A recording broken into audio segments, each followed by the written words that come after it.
The language of Malorosi, a different sort of language. Ukrainian language doesn't exist. It's dialect of Russian. Did you also think that Ukrainian language comes from Russian, as Lenin created Ukraine? Or just like you believed in Great Russia? The only thing that Russian does great is then propaganda. And it has nothing to do with Putin. I mean, not only with him. Public hanging is waiting for him.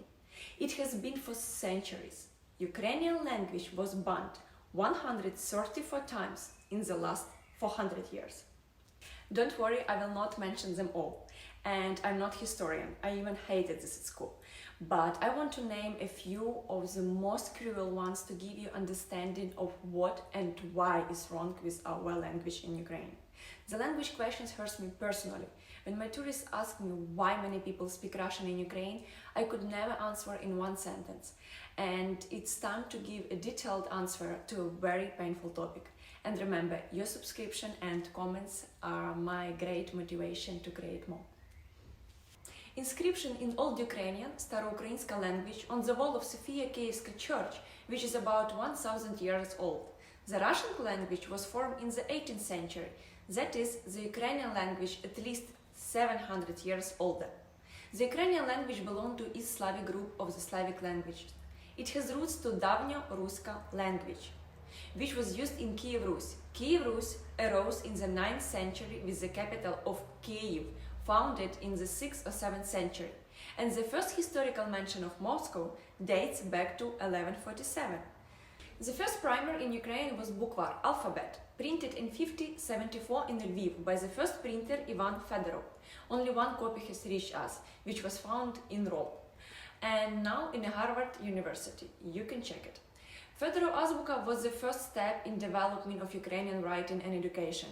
It gave rise to the printing industry in Ukraine. But already in 1769, prohibition of Synod of the Russian Orthodox Church to print and use Ukrainian bukvar. But when Ukraine was occupied by Russian Empire, real hell began. The Russian Tsar began to seriously destroy us. It's a national disease of Russia, I guess. Mikhailo burned in the state all copies of Teacher's Gospel printed in Ukraine. Petro I, prohibition of book printed in the Ukrainian language, all replaced with Russian editions. 1769, the Holy Synod forbade the Kiev-Pecherska Lavra to print the alphabet for Ukrainians in the native language. They burned all Ukrainian church book. Very religious nation, what do you think? 1763, decree of Katerina II, yes, the same Kurva whose monument was recently taken away in Odessa. Prohibition teaching in the Ukrainian language as the Kiev-Mohylanska Academy. By the way, Academy was founded in 1615, and in general, the first higher educational institution of the territory of Ukraine dates back to 1576. In those years, even the famous Russian scientist Mikhail Lomonosov, on which initiative Moscow University was founded in 1755, came to get education in the Kiev-Mohylanska Academy. For those who think that Russia invaded Ukraine. Ugly Woman also banned the publishing and print of books in Ukrainian language and destroyed the Cossacks and hetmanship in Odessa. The cemetery actually still exists, and I hope to show it to you soon. So, she did a great job on destroying Ukraine. 1798. The first edition of poem Eneida by Ivan Kotlяревsky was published. My recommendation, you can also watch a movie. This is a birth of new Ukrainian literature and Ukrainian national revival. But Ivan Kotlяревsky Eneida was banned and censored by the Russian Empire. The official reason for the ban was that Eneida used the Ukrainian language and dialect which didn't meet the Russian standards of the Russian literary canon. Funny, those idiots couldn't even read. Today is similar. Surjik is an informal language, is a mixture that comes from the mixing of Ukrainian and Russian language together. It arises when people communicate a condition of bilingual, where both languages have influence on each other, and that's kind of my language for today. 1863. The law of Minister of International Affairs of Russia, Valuyev, prohibition of printing of books in the Ukrainian language, banning children from learning the native language in order to destroy the national identity of Ukrainians, to assimilate the population. Since 1875, a decree banning of the printing and importation of any Ukrainian language literature from abroad, as well as banning Ukrainian stage performances and printing Ukrainian texts with sheet music, folk songs, a ban of Ukrainian theater performances, prohibition of the use of the Ukrainian language in official institution and baptism with Ukrainian names. Names, sick Russian. A ban of translating books from Russian into Ukrainians. But it was only a preparation for a real disaster. The Soviet Union came, real prison for population. It is such a hole that even I felt consequences in my childhood. Year of 1918 went down in history with a terrible massacre of the Bolshevik troops against 300 Ukrainian heroes, Kiev student, kids, sick Soviet regime, kids who defended the motherland of Ukraine near Krute. On January 26, after capturing Kiev, the Bolshevik in few days shot 5,000 people who spoke the Ukrainian language, wore Ukrainian national clothes, or had a portrait of Taras Shevchenko in their house. Great Russia, yeah? At that time, everybody hated the power of Bolshevik leadership, unexpected. And it faced the rise of the national movement. And so that it didn't lead to the destruction of the Soviet state, which became kind of reincarnation of the Russian Empire, the Bolshevik decided to lead that movement. I admit it was smart. They allowed kind of Ukrainization, but of course they had a foreign policy task to show that the right of nations to self-determination is realized in Soviet Union.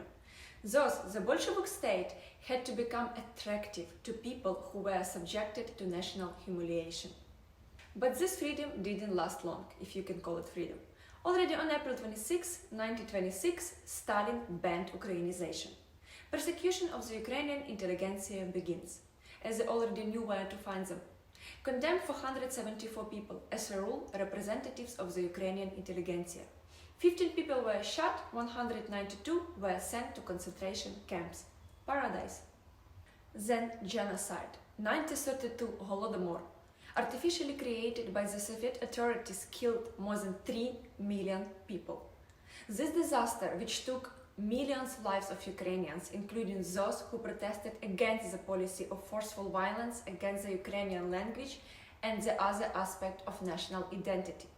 And in order to complete a process of Russification, a policy of mass migration of Russian to the territory of Ukraine was implemented, which changed the ethno-demographic structure and contributed to the spread of the Russian language and culture. According to the 1926 census, 6 million Ukrainians lived in Russia. According to the 1939, 2 million of them remained. What does it mean? 4 million Ukrainians seems to disappear. They were issued a Russian passport in the Kuban and Stavropol.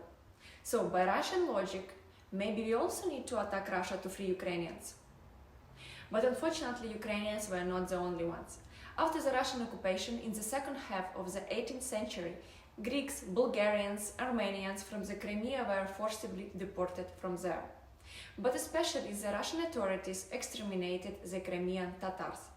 From the beginning of the occupation to the end of the 19th century, the Crimean Tatars population decreased from 1 million to 200,000 people. Just think about that number and think about Crimea in 2014 again. Ukrainians who were lucky enough to escape from the famine couldn't return to their own homes because immigrants from Russia were already living there, like people in Mariupol right now. Just imagine that tomorrow someone will come and kick you and your family out of your house. Why not? Russia can do it. On October 21, 1947, the USSR began the forced eviction of Ukrainians. The operation was called Zahid, West, and becomes the largest mass deportation of the population of Western Ukraine in history. Then, over 78,000 people were deported to remote regions of Siberia and Kazakhstan in one day. People who were torn from their homes and deprived of their property were forced to work in the mines of Siberia. Hundreds of children and elderly people died only during transportation to places of detention. The most mass deportation were during the rule of the asshole Stalin, is between 20s and 50s. In total, approximately 6 million people were affected by forced relocation, of which almost 1.5 million died. Still thinking that life was great in USSR? The culmination of the action of repressive Soviet regime were mass execution of the literary and artistic generation. On November 3rd, 1937, Ukrainian bourgeois nationalists, that's how the regime called them, were shot. Just shot. They were cultural figures in painting, philosophy, theater and cinema. In general, dozens of representatives of the Ukrainian intelligentsia were executed in one day. In 1930, 259 Ukrainian writers were published, and after 1938, only 36 of them. It's around 10%. According to the organization, 192 of the disappeared writers were repressed, shot or sent to the camps. 16 went missing and 8 committed suicide. The 1950s was a period of temporary weakening of communist Bolshevik totalitarianism. The 60s, the name of the movement, represent internal moral opposition to the Soviet totalitarian state regime. The first 60s in Ukraine were Lina Kostenko and Vasil Simonenko. Lina Kostenko, still alive by the way, and she is amazing. The 60s movement was crushed or arrested between 65 and 72 and sentenced to the long-term imprisonment, in which there is a died. Since 1963, a wave of ideological accusation against the 60s began, primarily in terms of nationalism, with which Russian propaganda is still fighting today, with Ukrainian nationalism. Nothing has changed. Already in 1975, the publication of poems by Ukrainian poetess Lesa Ukrainka was banned. And of course, Russia could not bypass religion. In 1979, more than 1,200 churches was destroyed on the territory of Ukraine. Very religious again. From recent cases, Vasil Stus, you probably know about. It was in the news a couple of years ago. A famous Ukrainian poet, writer and public figure who actively advocated for the rights of the Ukrainian people and against the Soviet regime. He was sentenced to the life imprisonment and died in a death camp in 1985, not long time ago. In order to gain access to the government position, Ukrainians were forced to switch to Russian. And in school, payment of a 15% increased salary to teachers of the Russian language compared to teachers of the Ukrainian language began. Unfortunately, after the declaration of Ukrainian independence in 1991, it is very difficult to immediately get rid of the disgusting stench and influence of the USSR. Russian translation books were cheaper. Foreign films were also translated into Russian. Plus, in 2010, with the coming to power of Yanukovych, Putin's slut, and his team, a large-scale program of Russification began again. Already after the Revolution of Dignity and the beginning of the occupation of Ukraine by Russia, more active changes began. And finally, on July 16, 2019, we had a law of ensuring the functioning of the Ukrainian language as a state language, after 30 years of independence. And what do we see? Russia doesn't like it again. Russia destroys the Ukrainian language because without the language there is no nation. The same now being repeated in Mariupol, for example. The ban of Ukrainian language and the burning of literature. Russia still wants to destroy the Ukrainian nation because they can create anything. This trashy nation can only destroy all the beauty things around. More than 5,000 rockets and 3,000 airstrikes were inflicted on Ukraine for 1 year only. Imagine how much you could develop Russia for this money when the price of one missile cost around $1 million. But why? It's better to drag your neighbor into the swamp and swim together. As you can see, it was not easy for Ukrainian language to exist. That's why many people still speak Russian, or as I do sometimes, Surzik. But since February 24, the percentage of the Russian language decreased every day, which I'm very happy about. I try to make this video as easy to understand. If you like, please like and comment, promote this video, and I will continue to introduce you to Ukrainian history and culture. Fighting in the culture space is also important. Slava Ukraini!